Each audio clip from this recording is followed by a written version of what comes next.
are going to be replaced by AI. What we will do with AI and what we will do with the social revolution in this country, we would start by telling our young men and women that they have to be at the forefront of this revolution. Number two, we would ensure that the absolute best experts on these technologies would talk to our students, would talk to our youngsters and guide them on what these future technologies are going to do. We would make them partners in this revolution. Good morning, Technopark. We all are so privileged to have our leader of opposition, Shri Rahul Gandhi, in Technopark. So before going to the official program, I request you to play 1 minute video of Technopark.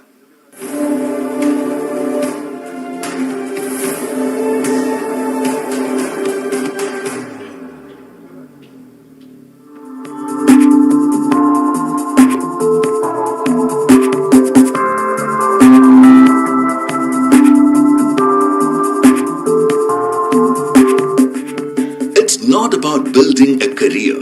It's about forging connections and maintaining a balance that fuels both personal and professional growth. The presence of a well-equipped gym, inviting cafeteria, and various recreational games within Technopark significantly contributes to employee well-being.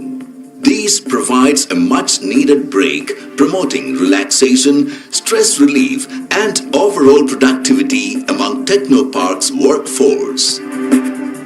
Beyond the code and algorithms, Technopark is also celebrated for its commitment to environmental sustainability.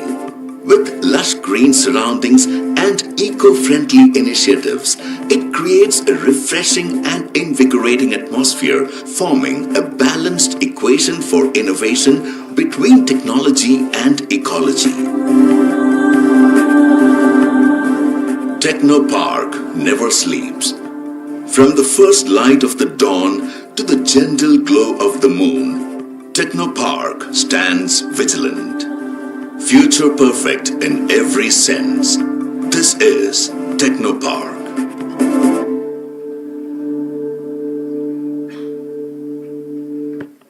Thank you. So now I invite our Honorable Member of Parliament from Trivandrum, Dr. Shashi Tharoor, to do the welcome address.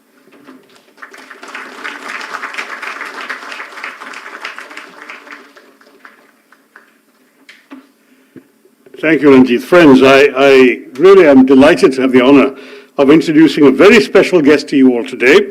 He doesn't need an introduction, of course, but he occupies a vantage point, a unique vantage point at the intersection of the world's largest democracy and our rapidly evolving digital landscape.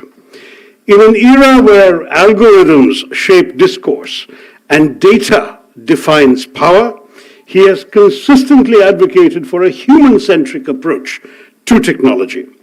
Whether discussing the democratization of information or the disruptive potential of AI on the global workforce, he challenges us to think about who technology serves.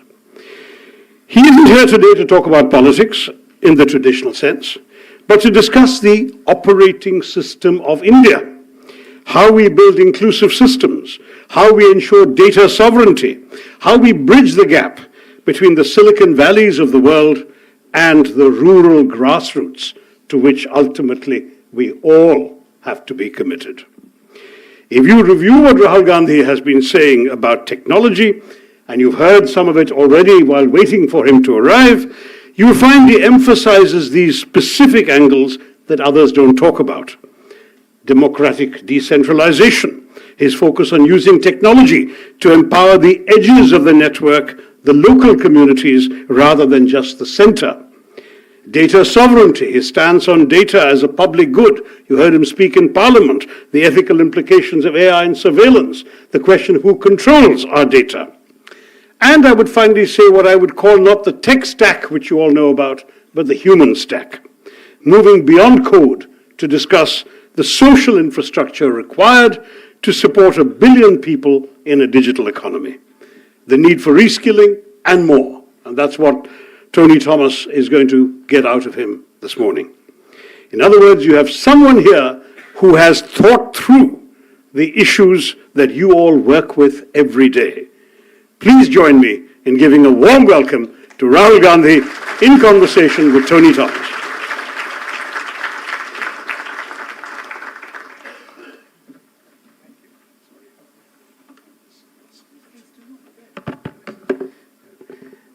Requesting Rahul ji to join the stage.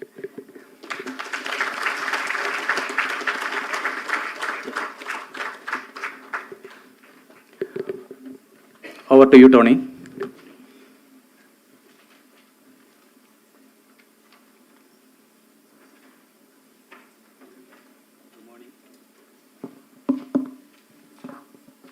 Good morning, everybody. Good morning, Rahul ji. Morning. Welcome to Trivandrum. Thank you. This is a city where the ideas are very ambitious, the engineers are very talented, and every person you meet here will have an opinion about how to fix the world. It's a privilege to host Rahul Gandhi, the leader of the opposition in Lok Sabha, for this conversation on Kerala's IT and the globally evolving technology stack. We are meeting today at Technopark. It's a symbol of our push into the future.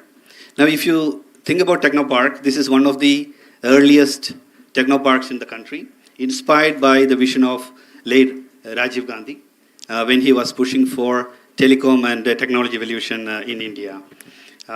Also, today, we are sandwiched between two interesting days. Yesterday was the Employee Appreciation Day, and tomorrow will be the Women's Day. So, shout out to all women and, of course, employees in the room. And, of course, you know that today we are also culminating the Yatra by the opposition leader of Kerala. Rahul ji himself did the Bharat Jodo Yatra, where he did 4,000 kilometers across India over 146 days across 14 states. One thing that, of course, Shashi Tharoor ji spoke about it, journeys like that is what makes each discover one another. So today, we want it to be a conversation. We just don't want it to be a question from us and answer from you. We also want you to ask us questions and then make us go through that. But before I do that, may I introduce G. Vijayaraghavan. He is the founding CEO of Technopark. So would you like to give a couple of words to us, please?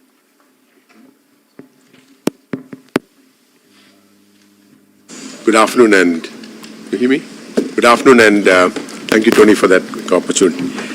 Just to say that I used to work with Keltron long ago, when the cameras were being set up at the racecourse road, and that's when I... There's another mic here.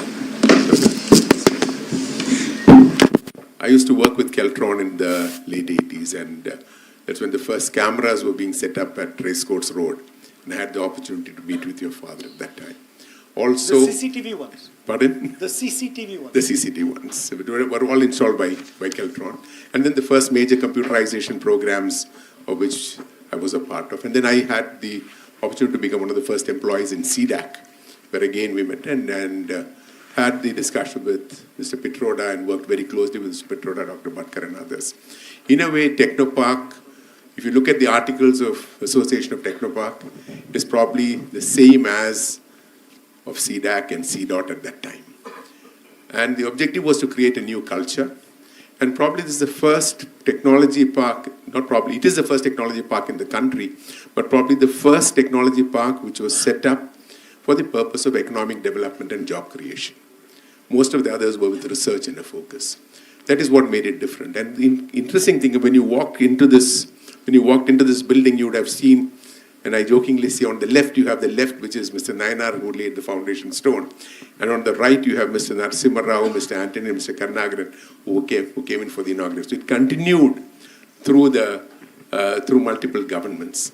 Today, it is probably the single largest place for investments. If you look at the per square foot of investment in Kerala and foreign investment, employment generation, this is still the largest, not only in the state, probably in the country. Unfortunately, we have most of it done by government and very little of infrastructure done by the private sector, which is a big change that was there. So I had a few other questions, but Tony said no political questions. So I'm not going to ask political questions. I'll probably pass it on to one of them and they can pass it on to you, or if I can meet you later on briefly. Thank you. And Rahulji, I just wanted to ask you, if you were not a politician, if you were not in politics, would you have worked for a company? If so, would it have been a tech company? Or would you have started up something of your own as well? Well, one definition, and the one I'm best known by, is a politician. I actually do many other things. So I find these definitions, oh, you're a politician, you're a technocrat, you're a techie, you're an engineer, I think these are very constricting definitions. But the answer to that, if I wasn't in working for a political organization, I would probably be doing some sort of entrepreneurship, probably in the aerospace world. I'm a pilot, and my father was a pilot, my uncle was a pilot, so we have that little strain. Very interesting. Yeah. Yeah. We also have a space park now being built in Kerala, so hopefully we'll have some innovations coming there. We have a couple of questions that we have from the audience as well. So we have Vinod Subramaniam here. Actually, I think about it slightly differently. I think that you should be curious about everything, right? And actually, you should have an open mind towards pretty much everything. And that's when you can start to connect the dots, Very interesting. And one of the things that when I speak to youth in the AI world, I say that there are only two characteristics that truly matter now. One is curiosity, and second is empathy. Because machines cannot think like us. So if the empathy is what makes us different than from the machines. So if you are curious and if you're empathetic, then the rest of the things not. And I would add one more. Please. Which is persistence. Indeed. Thank you. If you can keep going, and keep being positive, then that's also very powerful. Absolutely, indeed. So maybe can I ask Vinod one question, please? Yeah, Vinod is here. Good morning, Rahulji. My name is Vinod Subramanian. I have about 20 plus years of IT experience, been working for multiple MNCs. My question is, as you rightly said in some of those videos, a lot of transformation is happening through AI for multiple industries. How would the skill set need to evolve, like especially to place a place like Kerala or anywhere in India for that matter? What is the change that you see need to be done from a professional community? As you might also see, this is also causing a lot of layoffs and other impacts as well. So how do we really absorb that, and how do we move forward from there? We were sitting in the other room and we started talking, and we immediately agreed on one thing. And it's something that I fundamentally believe in, which is that jobs do not disappear. Jobs are relocated. So people think, a robot that cleans a room has taken away the job of somebody who was previously cleaning the room. Yes, in the room. But if you go to the factory where the robot is being made, that robot has created a lot of jobs. That value chain has created a lot of jobs in the place where that robot was made. So the question is not so much about jobs being lost or jobs disappearing.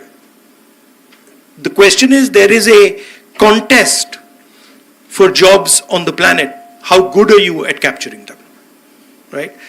And that's really the question. So that requires a particular mindset. It requires a particular level of openness, connectivity. It requires an industrial structure. So in my mind, there are essentially two parts of the economic system. One is a consumption side, and the other is a production side. So this came out of the production side. And Uber is helping the consumption side, right? So in my mind, the real jobs come from the production side. The large numbers of jobs come from the production side. You can get excellent jobs in the IT space, but you cannot get jobs for everyone in India in the IT space. It's not going to happen. Because the IT space simply does not have the knock-on effects that a car manufacturer does, or a phone manufacturer does, or a ship manufacturer does, right? So industrial production is something, in my mind, where the real jobs sit.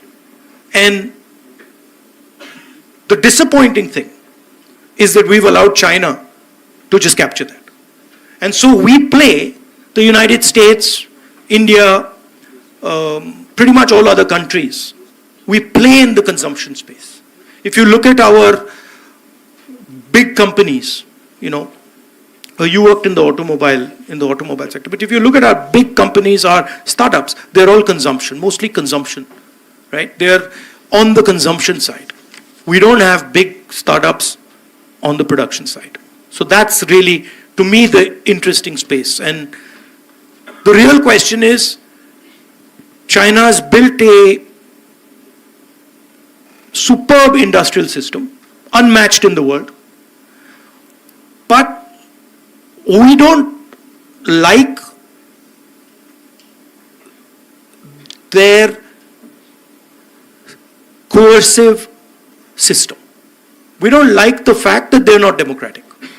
So to me, the big opportunity for India is, can we build an industrial system, a production system, but maintain our democratic values? That to me would be a huge service to the people of India and be a huge service to the rest of the world. Thank you. And you would find that even in Technopark here, most of the startups are not on the production side, it's actually on the service side. Yeah. So that I think is a problem that systemically I think we need. There's another thing, that the amount of innovation that comes out of the production side is order of magnitude more than comes out of the consumption side.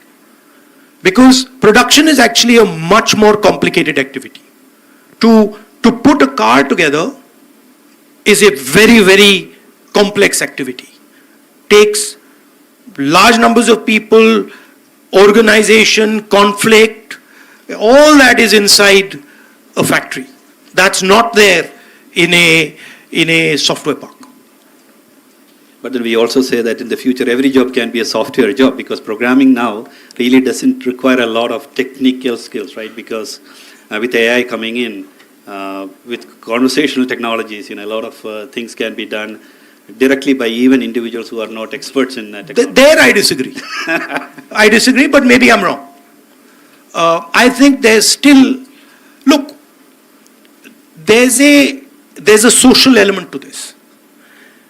If you do not give your people jobs, you will have massive conflict in society.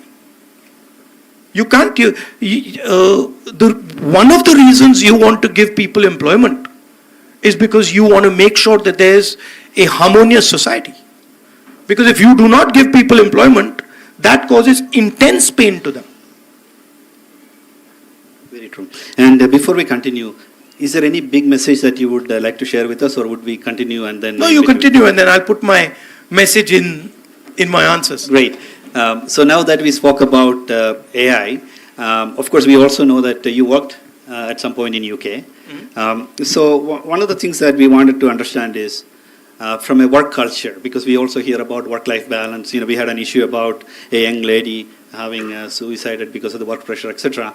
How do we balance life and work? Because I've worked in the West, I've worked in Japan, which is on the other extreme, for example, where it's very difficult for especially the youth to balance work and life. So are there any lessons that you could give us, insights that you could provide us, or maybe the do's and don'ts? And and even more, your job today, what you do today takes a lot of time and effort from you, right? How do you balance it without getting burned out as well? Well, the first thing is the frame you use, right? So I can come here and I can say to myself, now I'm going to the tech park and I'm going to be working. Or I can come here and say, okay, I'm going to the tech park, there's a bunch of guys there, I'm going to have fun with them. So you can change by thinking about what you're doing. You can completely change the nature of what you're doing. I actually,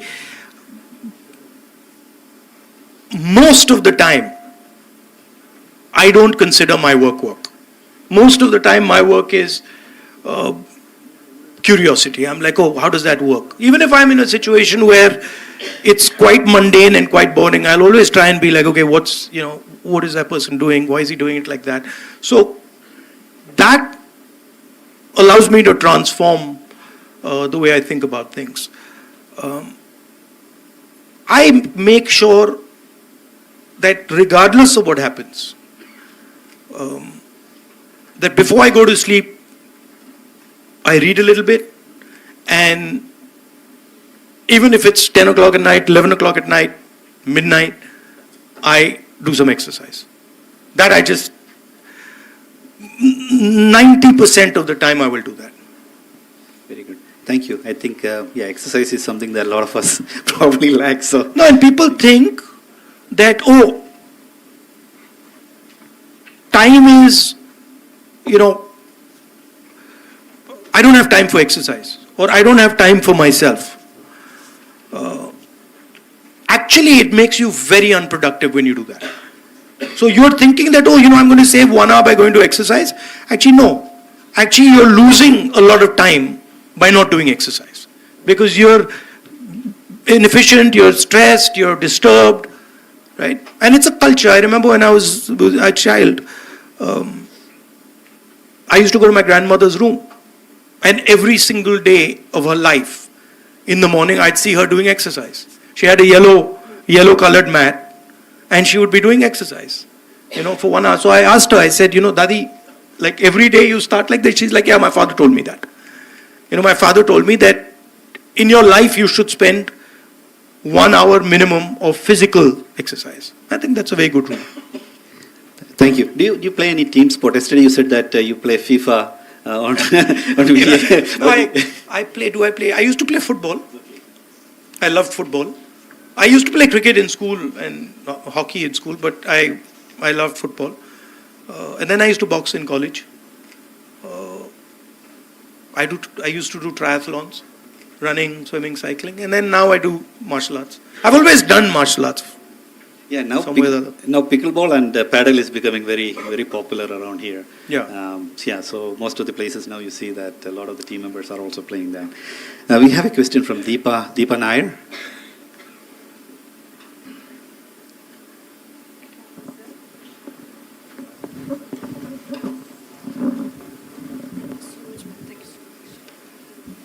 Good afternoon, sir. I'm Deepa, and working as an HR in IT industry for last 15 years. So it's a follow-up question what Vinod have already asked and aligned thought already mentioned. We have to create jobs. That is something we have to do. So I would like to definitely know from you, like what better policies we can have so that we have more career opportunities for our youth within Kerala, so that we have a better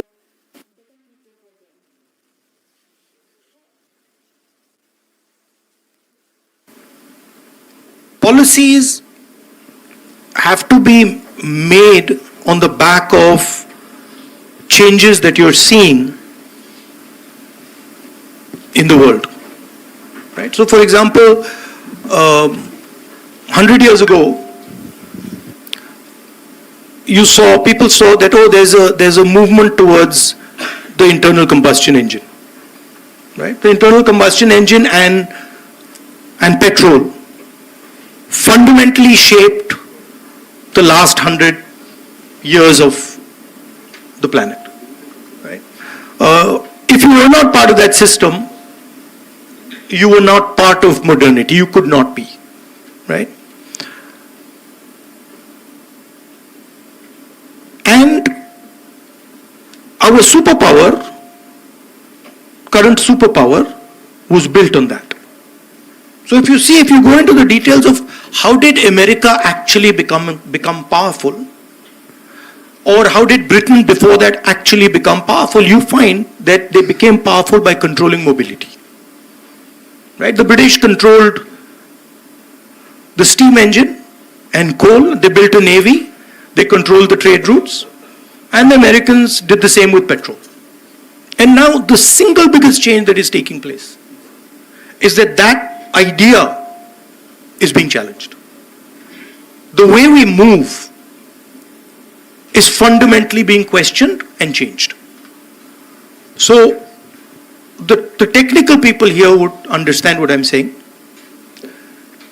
An internal combustion engine essentially is up and down movement of the piston. And you have to transform that up and down movement into circular motion. And your fuel is in the fuel tank. Now, something fundamental is happening, which is that we are moving to a world of circular motion. We are moving to the world of the electric motor. Everybody says, oh, there are drones, there are electric cars, there are electric trains, there are medical instruments. If you go into detail of what they actually are, they are essentially built on the same architecture. An electric motor is running a drone. It has a battery attached to it. EV is essentially a number of electric motors with batteries attached to it. What you see in pretty much everywhere where things are moving, the electric motor is somewhere and a battery is somewhere. The only difference between this and a drone is electric motors. This has a battery, this has a camera, right? If you were to, the drone is essentially this with mobility on it. So that to me is where the real powerful things are going to happen. If you go to Ukraine and you look at what is going on in the battlefield, you'll find that circular motion, the drone, is completely decimating the internal combustion engine. If you even look, for example, at what is going on now in Iran, you will see that we are moving, the military power is moving towards the battery, optics, and the electric motor. And who dominates these technologies? Not India, not America, not Europe, China. And that for us is a huge problem. Because we are the only people who can make that transition. We are the only people who have the scale to make that transition. I think that the United States and Europe, as far as circular mobility is concerned, cannot compete with the United States, with China anymore. But I think that given the right policies, given the right vision, India can compete with the Chinese on electric mobility, circular motion. There are three technologies that are at the core of this, right? There is the camera, there is the electric motor, there is the battery, and then there is the software that brings them together. To me, this is the space where India has to focus and compete. Very interesting. Thank you. And like you said, And if you do that, you will create order of magnitude more jobs than you can create in software. Because this has thousands of components. This is not one factory that produces this. This is thousands and thousands of factories, connected factories that are producing this. So I want India to be there. I want India to be sitting. I want the Chinese to look and say, who the hell are these guys? Where have they come from? That's what I want, right? Right now, they're getting a free run. yeah. And that's what China did to the West. So, but again, the question that I have is a follow-on question on this. Is this a mindset issue that we have, or is it policies, or is it a mix of both, or different things? How do you see that? Look at our big businesses. How many of them are in the production business? No, answer. Very few. Very few. So the businesses that produce, and they're exceptional, right? Bajaj produces, right? The guys who are doing the two-wheelers, exceptional. They are actually competing globally, and they can challenge anybody globally. But do we encourage them? Do we push them? Do we help them? Do we support them? Not much. Our entire system is captured essentially by 3 or 4 businesses. Right? You know the names, Adani, Ambani, these are the 4 or 5 guys. They don't produce anything. And actually what happens is, they help sell products that damage our local producers. So you have to have an attitude of production. You go to you've worked in a factory. You worked for Nissan. Who did you work for? Nissan, I work for GE. Yeah, he understands it. You work for Nissan.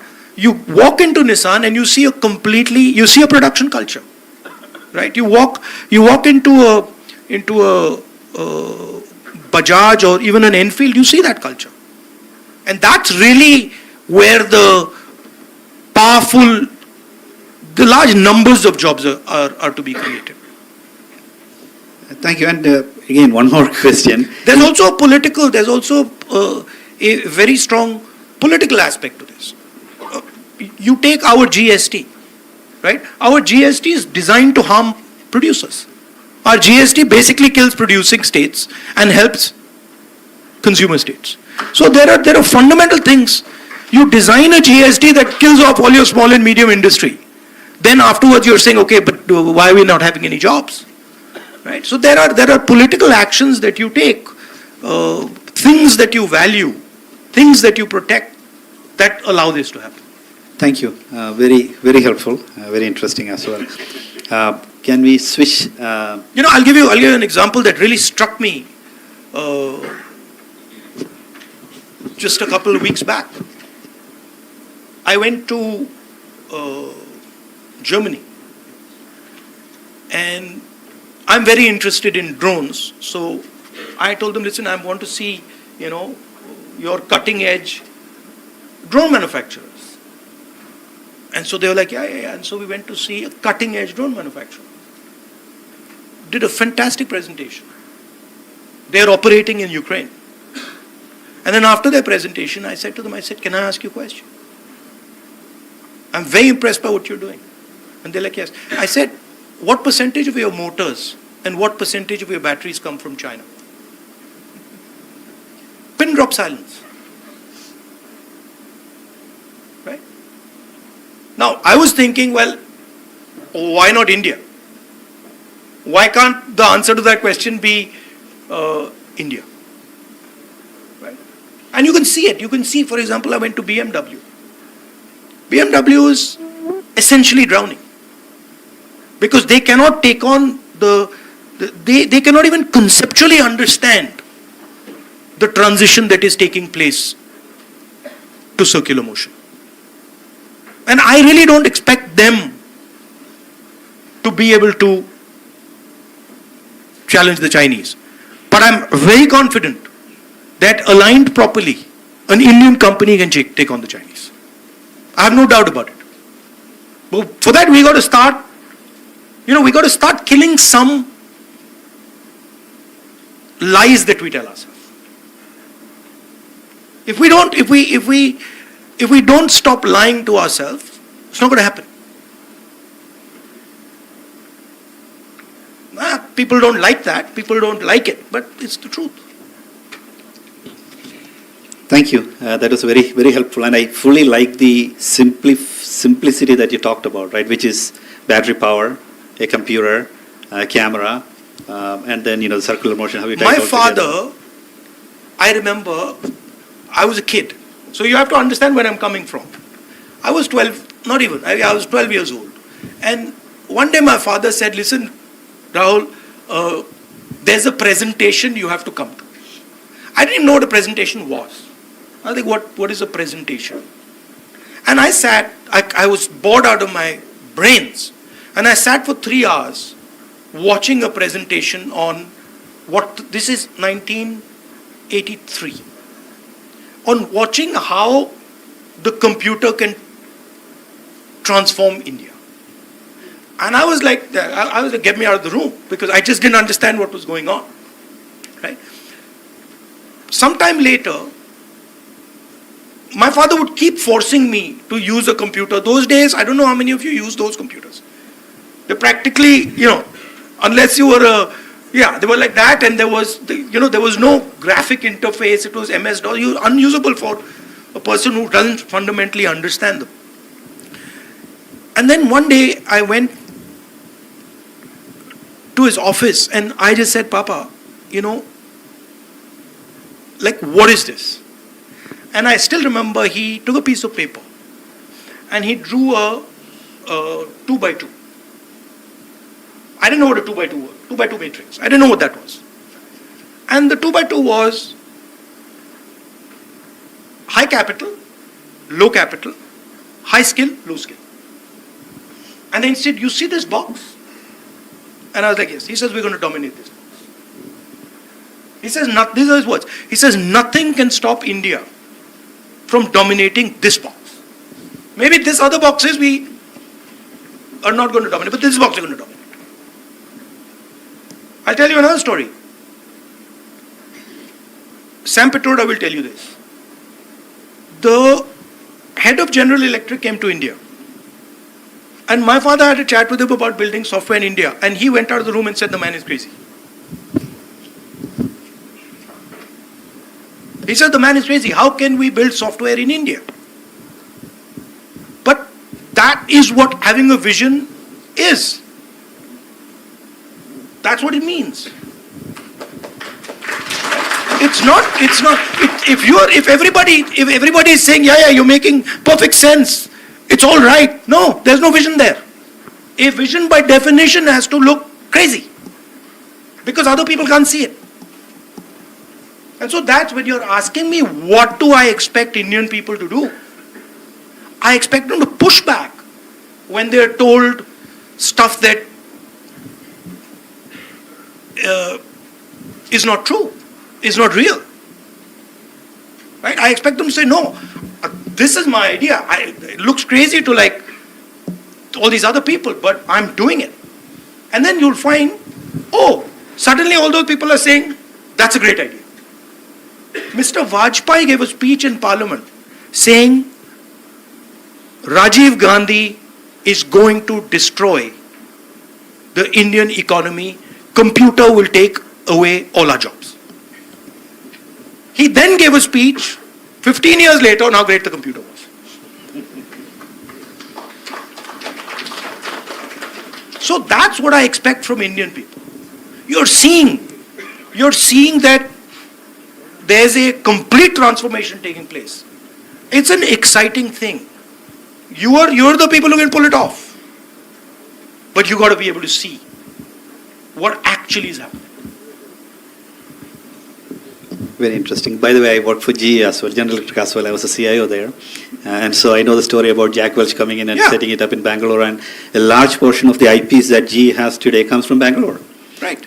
So, of course, fully agree with that. We have to value what we have. I keep saying it. We are sitting on the most valuable resource on the planet. If you came 100 years ago to India, right? We didn't have this resource. The connectivity was not there for this resource. Everybody used to say, population is the problem. Well, that's quite interesting because our population is what has given us data, right? This conversation is data. Who owns this conversation? Who owns this conversation? The cloud. No. This conversation cannot be transmitted without YouTube. So YouTube owns this conversation. So we have to be able to see that. Who owns our data?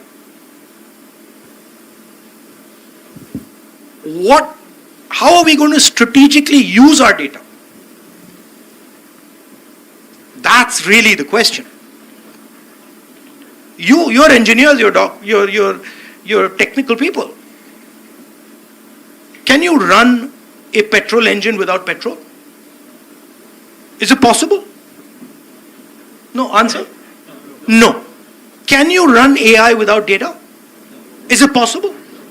So, we keep talking about AI, but we have the data. Can anyone build AI without large scale data? Not possible.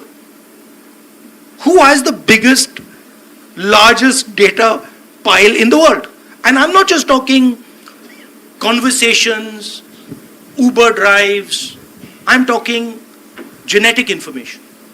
I'm talking medical information. Do you realize the value of the data of our medical information, of our genetic information? Entire medicine of the future is going to be built on it. So those are the hard questions. We have an AI summit. We don't have a data summit. Nobody is saying, listen, it's literally like Saudi Arabia turning around and having a summit on the petrol engine. It's like that. And then nobody in Saudi Arabia is saying, listen guys, we got the biggest oil reserves in the world. Please understand what has happened. The US deal that has been signed by the Indian government is essentially handing over our data to the United States. Nobody said, except me, nobody said a word. It's mind-blowing. You imagine if you went to, Russia, and Russia handed over their entire oil supply to the United States, what would happen? People were shouting and screaming. Not a peep in India. It's quite surprising to me. I like the focus on data, being a CIO. Of course. Thank you. I think Srinivas is here, the GTech. Yeah. You agree with me? Yeah.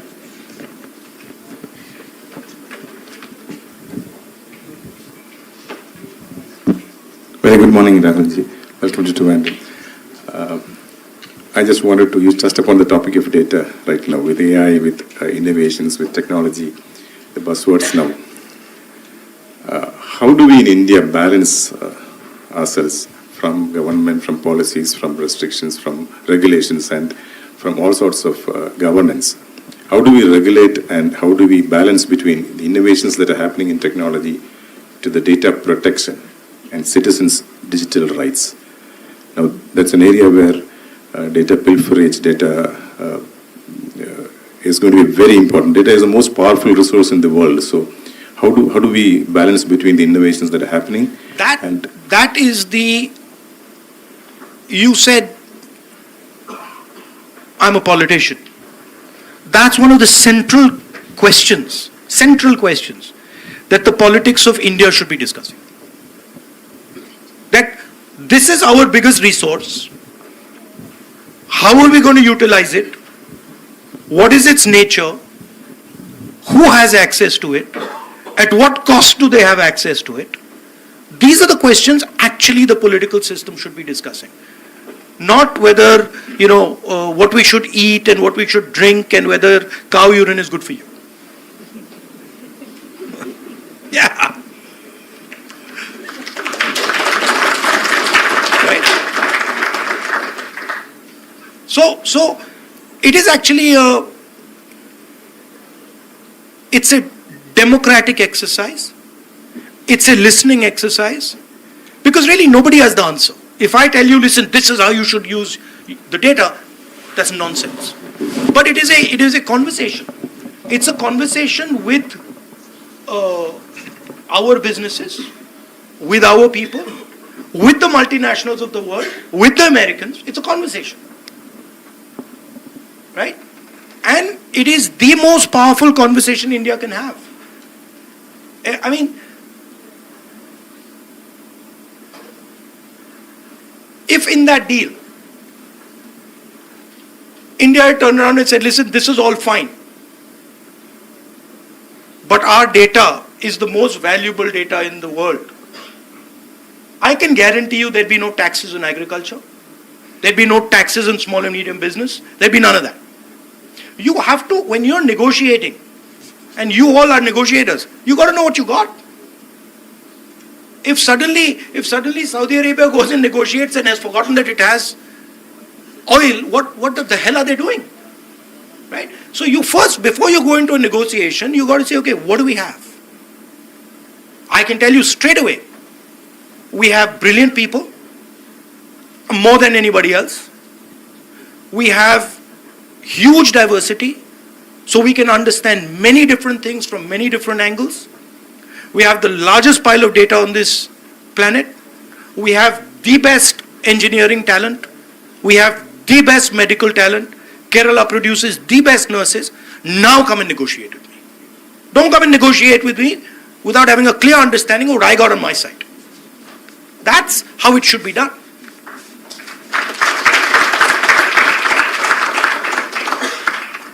Thank you.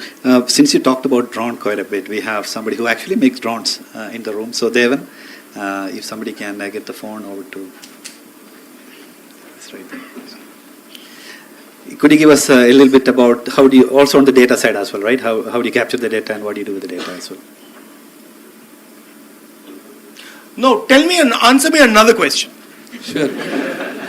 What do people like me need to do for you to compete with DJI successfully? Answer me that question. Sir, I am proud to say with next 3 years, we will be competing the DJI. Because 80% of the components right now we are developing in-house in Kochi. Maybe our rest of the R&D is finishing in 3 years. So right now... So you make your own motors? Yes, own motors. But sir... What type of motors you make? BLDC motors. And the fact is, depending upon brushless and duct fan also, and we depending on the infrastructure of Hitachi, other corporate infrastructure for developing that motors. What size drones do you make? Size largely carrying 50 to 100 kg payload. Can I come and see? Yes. Where is it? Kochi, sir. Okay. Here itself? Yeah. Kochi. Sorry. I also bring some of our product to showcase to you. But you have something here? Yes. In my car. Yes. Oh, you have it here? You brought it here? Yes. Okay. Happy to showcase you, sir. Okay. No, sorry, you were asking. No. We just want to... No, please. It's your floor. But no, we also want to see, because you're working on the agriculture... But I'm going to call you on that. Yeah. 3 years from now, I'm coming and seeing that you've knocked down DJI. You're not getting away simple. Right? Yes, I'm sure, but... No, I'm coming. I'm coming 3 years to see. You'll note it down. Thanks, Evan. Unless you wanted to add something about the agriculture use cases and data or something that you think is relevant. Yeah, sir. Actually, we are 5 years old company. So myself, Devan Chandrasekharan, I am the founder of Fuselage Innovations, and we are the National Startup Day. We are one of the National Startup Awardee from Honorable. How many people? 43. Total. 43 people working. Yes, 43 people working. All are from Kerala. And you designed them yourself? Yes. Quadcopters? Yeah, quadcopter. And for marine innovation also we are working for handling the heavy payloads in marine through cranes. Right. Lifting the heavy payload on an average 10 tons. That is also we are working with the... How do you react to what I said about circular motion and the electric motor? Yeah, electric motor actually we are in-house around from 70 kV motors. So we are... No, I mean, I was saying that we are seeing a revolution in circular motion. Okay. That we are going from the petrol engine to the electric motor. Okay. How do you think about that? Sir, there are limitations are there in regards to the flight time. Only the power is a major challenge. Like we already having limitation, the high quality of lithium, that is a major issue. But we are working for the lithium with the phosphorus for getting the most higher flight time. Once it is done, we can replace the engine with the batteries. Do you think electric vehicles will replace internal combustion engine vehicles? Or no? Not right now, sir. But 5 years, 7 years, 10 years? Yes, it will happen. Thank you, Devan. That is very informative. Really appreciate that. We have a question from Vinita.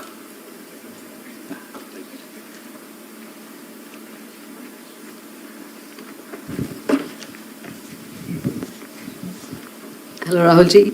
Wonderful to see you here in Trivandrum. I'm Vinita, part of startup ecosystem in Kerala. My question is that we did speak a lot about some of the best talents available in Kerala and in India, but a lot of STEM drain does really happen. It is a fact. And over a period of time, we've tried probably to make them stay through developing our startup ecosystem. But even then, we still have those challenges being seen. Like, we're still a consumer state and the production is absolutely not happening, just like you said. How do you think, some of these challenges can be overcome over a period of time? I think it's an attitude.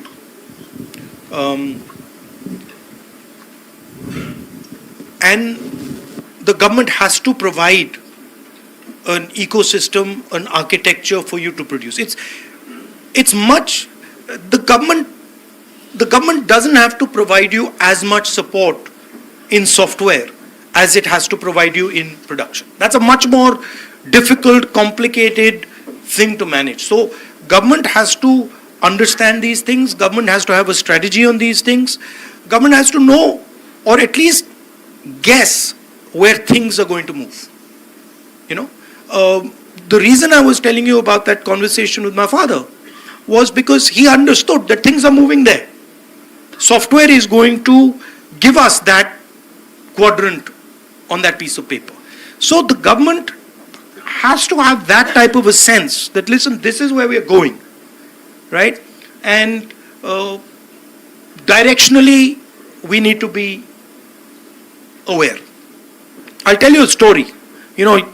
My friend here, who makes drones, I'll tell you a story that just will explain to you how government behaves when it comes to these things. I think it was about maybe 2015-16. SPG director called me and said, I want to speak to you. So I said, please come. So he came. And I thought to myself that, let me show this guy something. So I used to fly and I used to make drones. So I had a drone. And I called him and I flew it in my garden. And he was watching that thing. And I said, don't you think this is going to be a huge security problem for you? That, and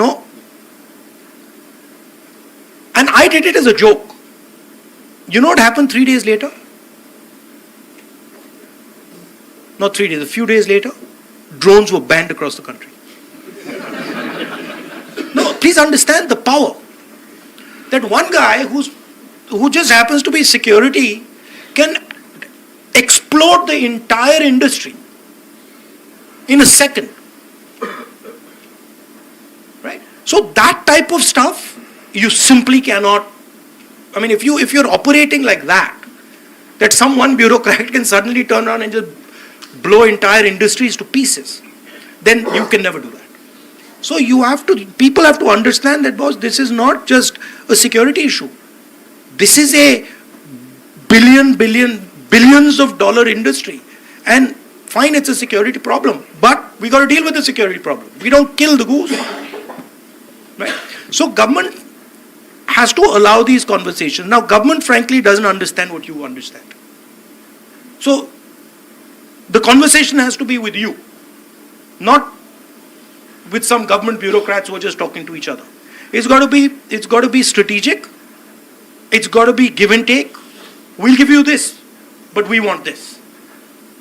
Right? So, and you've got to think about it on large scale changes. So, if you're thinking that there is going to be a fundamental change in the way we're going to move, that's an interesting place to be. If you're thinking there's going to be a fundamental change in the way medicine works, that's an interesting place to be. Right? So, and then you make 3 or 4 bets and you say we're going to bet on this. And then maybe 1 will not work or 2 will not work, 1 will work. IT worked. Other bets at that time didn't actually work.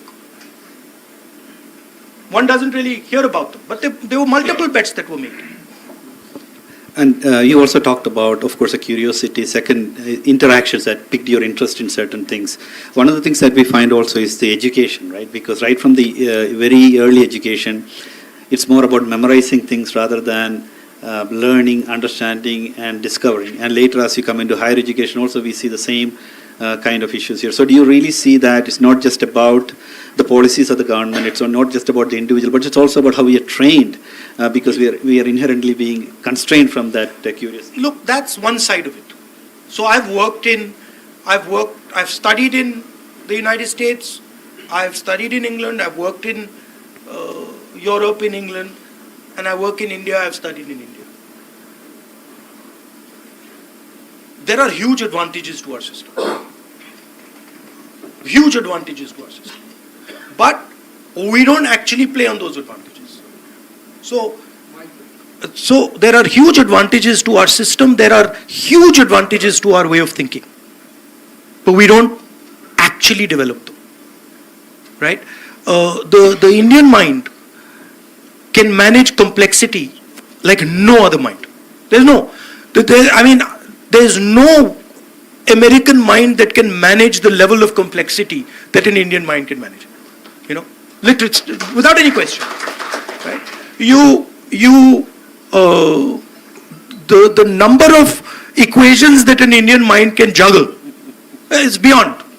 You know, I mean, you could, for example, walk into this room and say, listen to somebody, listen, can you rank all these people?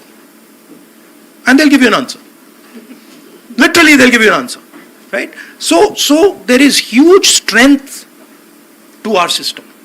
Our system is much better at managing the internal space. Much better. Right? The Western world literally collapses because they cannot manage internal space. They're very good at organizing outside. Right? They can organize everything nicely. Inside they can't organize. We might not be so good at organizing outside. We can organize inside beautifully. Look at our greatest leaders. I went to see Narayana Guruji's ashram today, right? What was he doing? He was organizing the inside. He was teaching you how to organize your own internal structure. Look at anybody who's successful in India. Look at Mahatma Gandhi. You read Mahatma Gandhi. He's literally telling you this is how you should organize yourself. Right? So we have a lot to give to other people. I like to say it. China likes to say they have never been colonized. They love saying that. Well, we colonized them. Buddhism colonized the Chinese. It went from here. So their entire philosophical structure comes from Bihar. Right? So I am not one who says, look, that system is better. There are things over there that are good. And we should take them. But there are things over here that are excellent. And we should use them and we should also give them. Indeed, if you drive on the Indian roads, you can do pretty much anything nowadays. Managing chaos. Indeed, absolutely. It's actually leading through uncertainties is what, as leaders, we always teach our employees, right? Because on a normal day, you don't need to lead, you don't need to manage. But crisis is when you really need to step up. We are inherently good at that. No, and the other thing is that in India, this is something strange.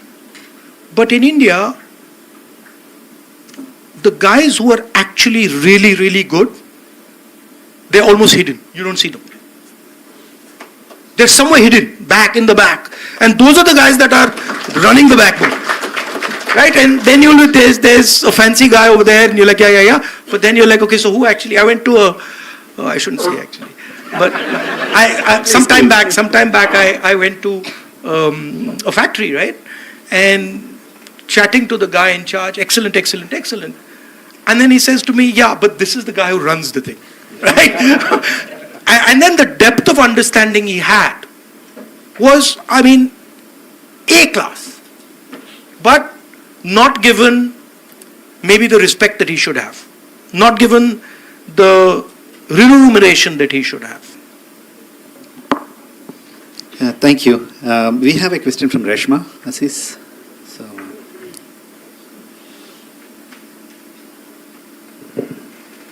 Hi Rahulji, I'm Reshma Aziz. I'm having 16 years experience in the IT industry. So tech employees often face challenges with long working hours, insecure policies, contractual insecurities. So should there be a better policy? Should there be stronger policy to secure them?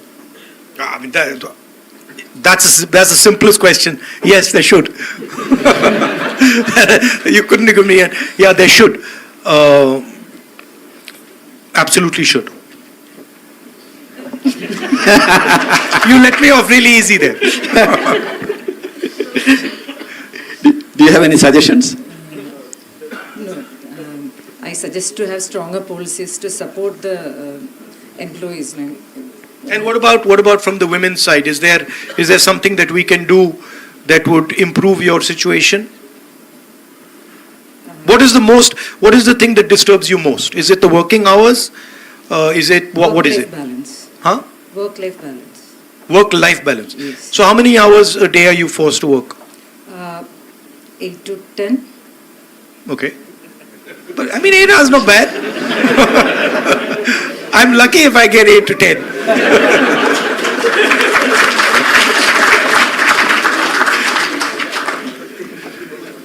So there are a lot of employees working for long hours. Yeah. So work-life balance is one of the things. And what do you do in your non-work time? Like how do you spend your non-work time? So do you have like a hobby? Do you have children? How do you do that? Yeah, I have a company of my own. I'll work in that, then I'll manage the family. And what does the company do? We are into contract staffing, business. Okay, software contract staffing. And what's the most difficult part of your job? I love all the part of my job. Okay. There's nothing difficult for me, but it is difficult to manage the family and job. That is where I find a challenge sometimes. Okay. Thank you, Reshma. Thank you. It's actually quite interesting, and I think you already answered that earlier, right? If you enjoy your job, then a lot of the times, it really doesn't look like something that is stressing you out, right? But it's about how you manage your time, prioritization, and small tricks like that. So we've seen some of that as well. So. No, but the challenge actually is liking something you don't like. Like getting to like something that you don't like. That's where it gets interesting. Yeah. That you say, okay, I don't enjoy this, and then you start to look at it carefully, and you change the perspective, and you say, actually, I quite like it.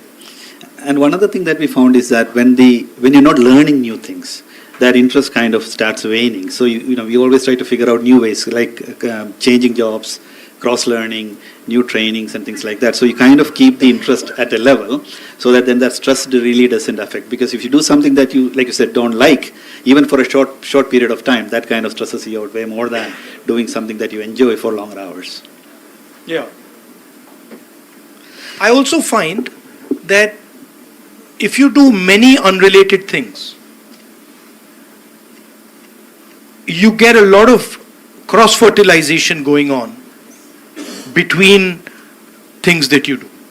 So for example, if you study history and you do software design and you're interested in hiking, and you're interested in multiple things, you suddenly find that actually that thing from this space is helping me in this space. Elasticity, right? So I like to keep it as wide as possible. Even, for example, if I read, people ask me, oh, what book are you reading? I don't do it like that. I'll get interested in an area and I'll be like, okay, that's, an interesting area. And now let me read in that area. So, or even sort of, I find martial arts gives me huge information on how to deal with things. Right? Principles over there, for example, of balance, of force, they are applicable everywhere. So I like to have many things that I'm doing. And whenever I talk to my nephew and niece, I always tell them, listen, the more things you're doing, the better. Indeed. Don't get into, don't just, be good at it. So don't just do it and not be good at it. But if you can do, 5-6 things and be reasonably good at them, then they all start to add up. Indeed. Especially as you grow up, right? Because when you learn your peer's job, it's much easier to move up in your career if you're in a job versus, just knowing deep about what you do. So we have different management styles around that, right? Liju had a question. Liju John. So.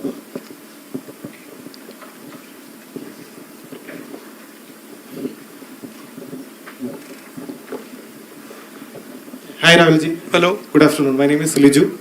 So my question is a little bit apart from the tech world. So we have seen you have ride KTM Duke, Royal Enfield. So my question is it really your personal passion or you got some spirit from your Bharat Jodo Yatra? And the last thing I always, I'm curious.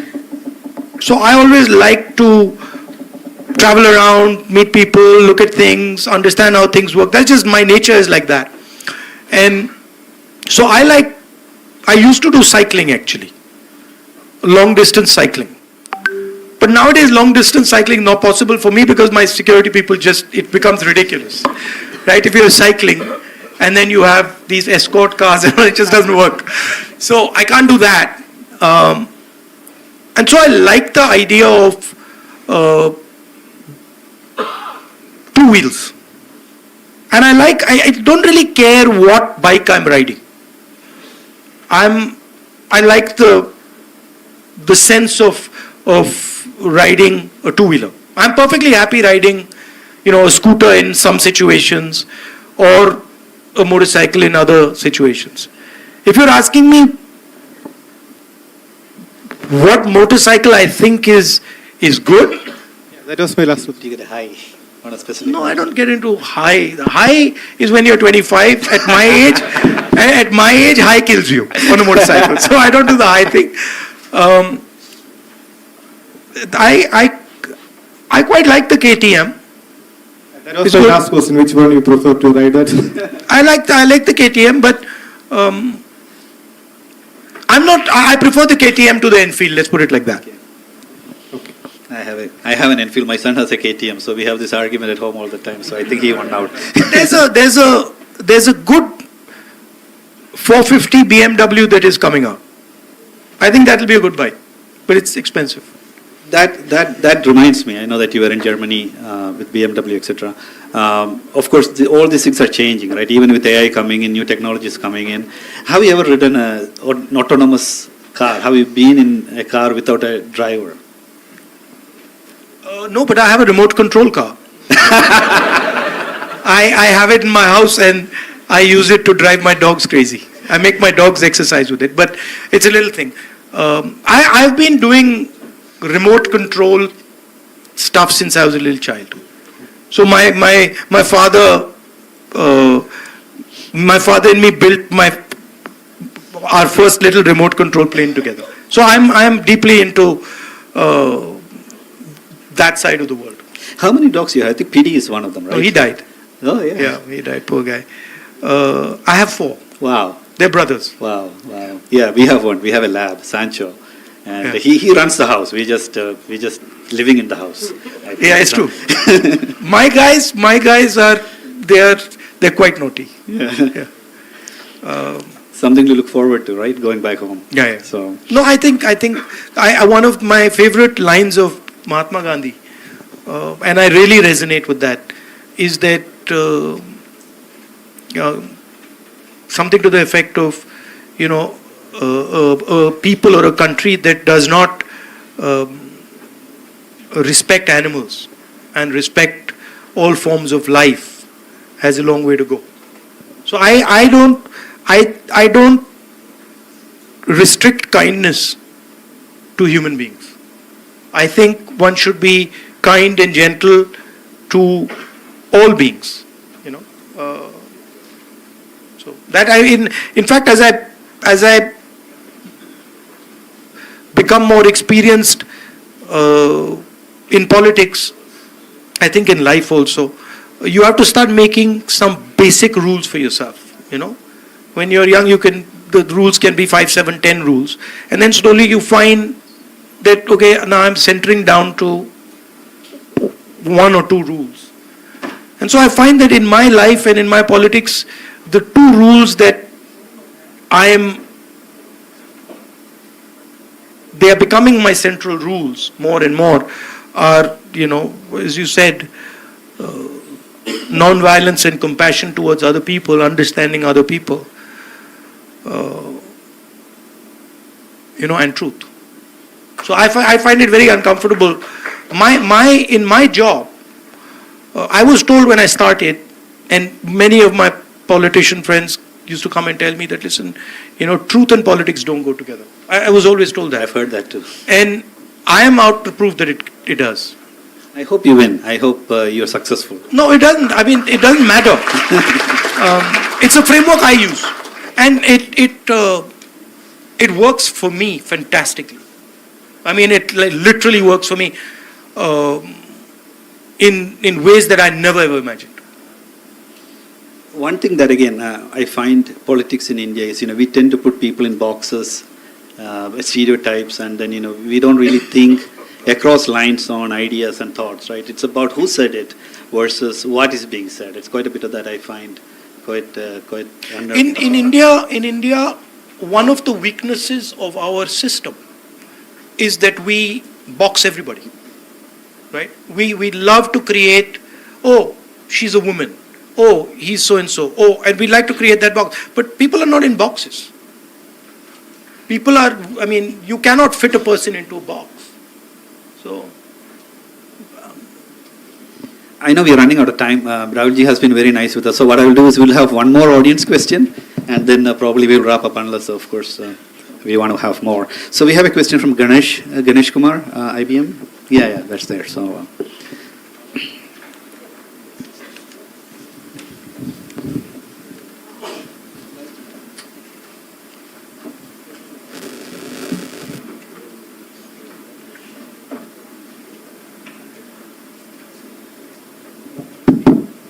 Good afternoon, Rahulji. I am very thankful because Rajiv ji bought telecom and computer revolution in India. I got benefited.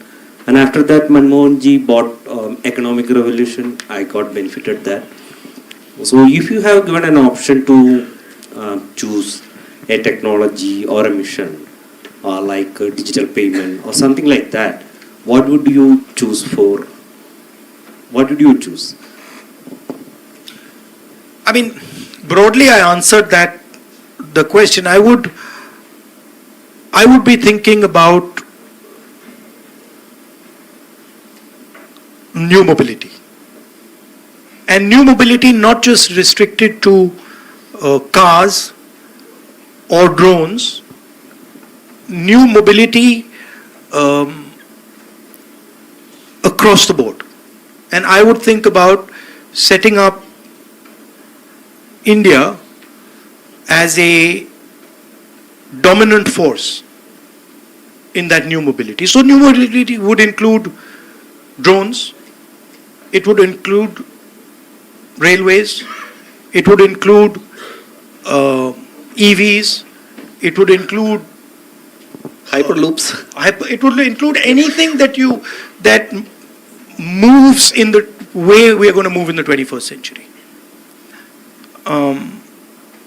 That's what I would think about. Of course, embedded in that is software, right? Because that requires software for that. For a drone to work, you need software. For an EV to work, you need software. So that is a part of the ecosystem.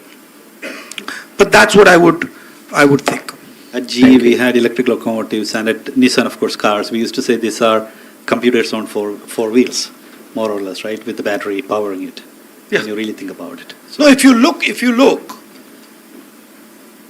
you take batteries, optics, and motors, it's everything, right?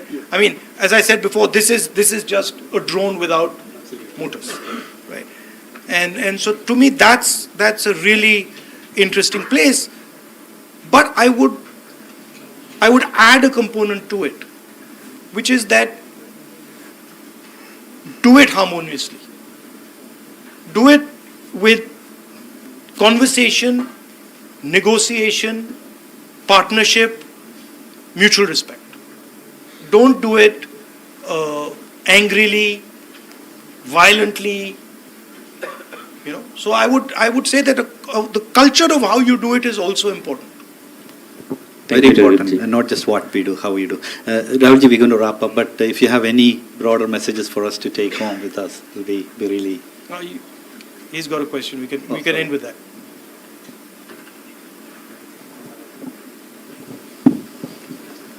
Good afternoon, Rahulji. My name is Pius Verghese. I have a question. We have got independence in the year 1947.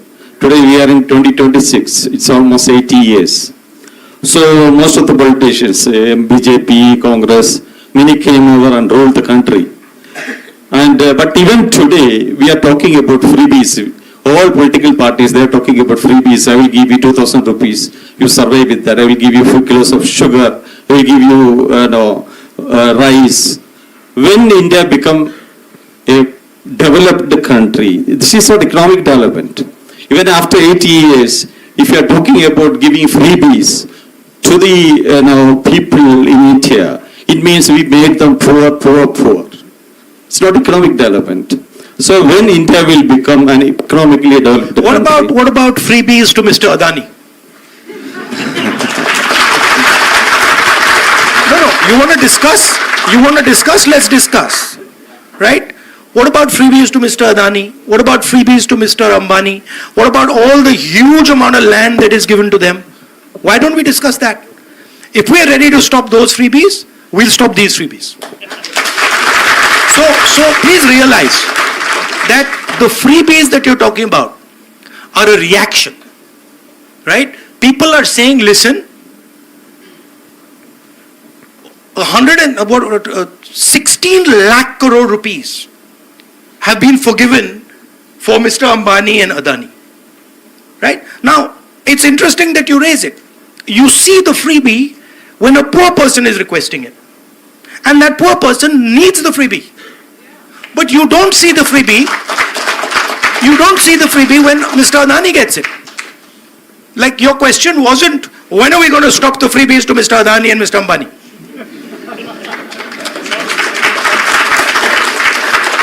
Right? So when you're looking at a political system, you got to look, I love all Indians. That's my starting point. I even love the people who hate me. Okay? So for me, what I am looking for is a win-win. Now, if we're going to have a conversation about freebies, then let's not have a conversation about only one side of the equation. Right? And let's not try and paint it as if there's only one side of the equation that's getting the freebies. Because that's not true. The amount of freebies that Mr. Adani and Mr. Ambani and 5 or 7 of our big businesses get is order of magnitude. Order of magnitude. Not 10 times, not 50 times, not 100 times, thousands of times what our poor people get. That's a fact. And nobody can get away from it. Right? So, I'm more than happy to remove all freebies from poor people. But then you got to remove all freebies from the likes of Mr. Adani and Mr. Ambani. Thank you for your question. Thank you for the Good question. And on that note, Rahulji, shall we sum up? And Yeah, I just want to conclude. First of all, yeah, I need to conclude because we've got to. First of all,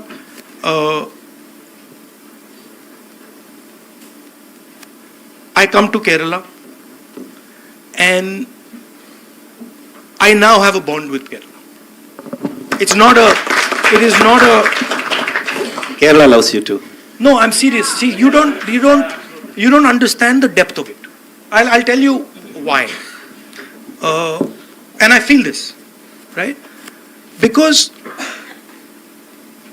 when I was under vicious attack, the most vicious, unfair attack, Kerala embraced me. That I'm not going to forget. That I cannot forget ever. Many people embraced me, but Kerala embraced me. Right? So, that's the first thing. The second thing is that I've learned a lot from you. I've learned about respecting people, about respecting other cultures, about being affectionate to people, about even how you do your politics, how you run your hospitals, how you do even your political meetings.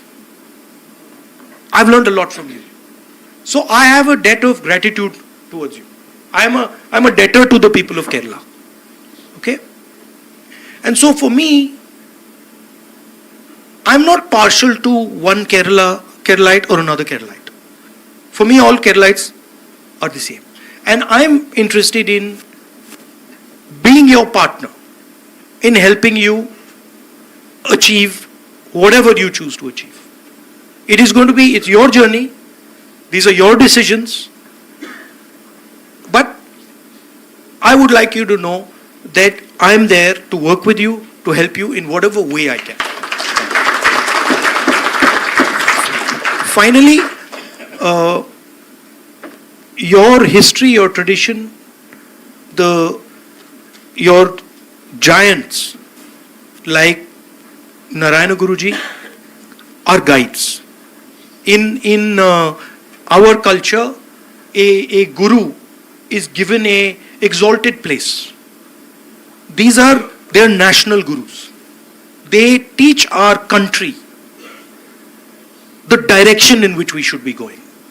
Their ideas, of course, are embedded in our constitution and are embedded in our democracy, but they are like lighthouses that, this is where we should be going. And that, when I speak of a Narayana Guru, he is actually a person, but he reflects the spirit of Kerala. He only became Narayana Guru because he reflected the spirit of the people. The rebellious spirit. Yeah. And he only became what he became because he expressed your spirit. And I want that the people of Kerala, young, old, male, female, poor, rich, always express freely and openly the spirit of Keralam. Thank you very much, and really appreciate. Thank you for inviting me here. It's an honor and a pleasure. I had a very nice time. Thank you all for coming and having this conversation. Ranjit, would you come over and present a memento to Rahulji, please?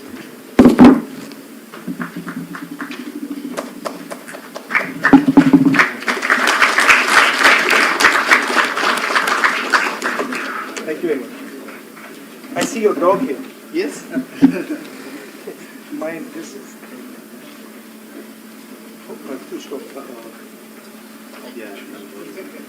Let me show you my dog. My dog is one of my dogs.